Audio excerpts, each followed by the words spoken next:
Today I stand here as the Chief Executive of Oranga Tamariki.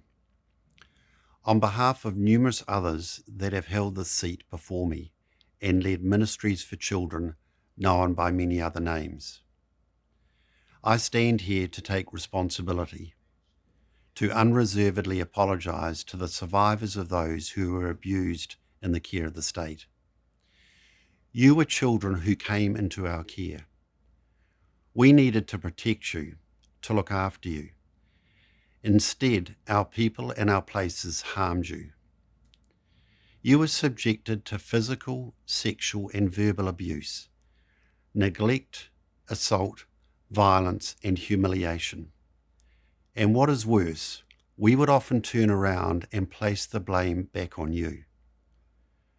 We are sorry for our failure to do right by you, for not protecting you and for failing to keep you safe. Nothing that happened to you was your fault. It was all ours.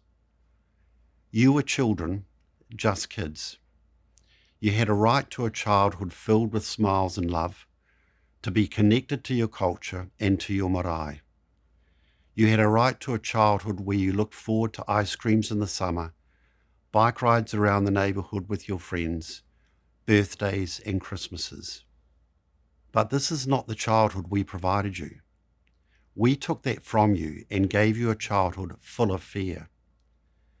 Fear to be alone, fear to go to bed at night, fear of authority because they were the ones that hurt you the most.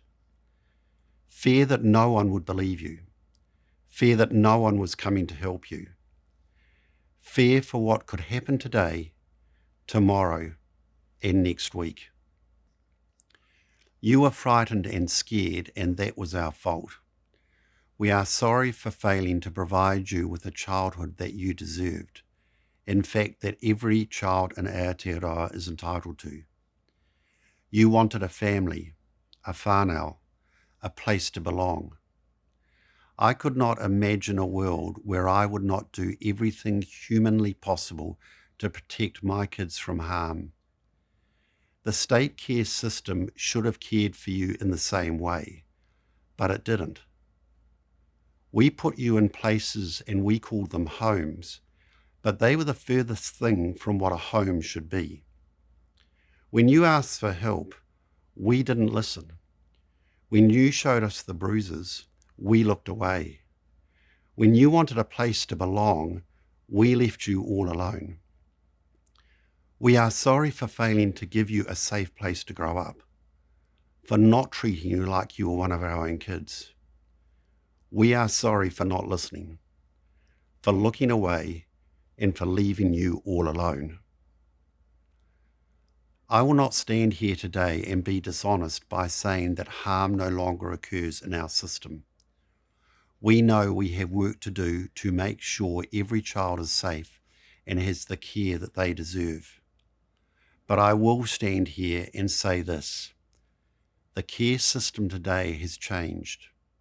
Most will argue it has not changed enough, and we would agree. Moving forward, it is this report that will keep us relentlessly focused on the change that you have called for. It will be your words that will remind us of the need to demand more, to demand better, and not to settle for a system that silences the voices of children and young people who need us to listen. Today, I want to talk about the change I think matters most, the reason why survivors shared their stories, to make the future safer for children.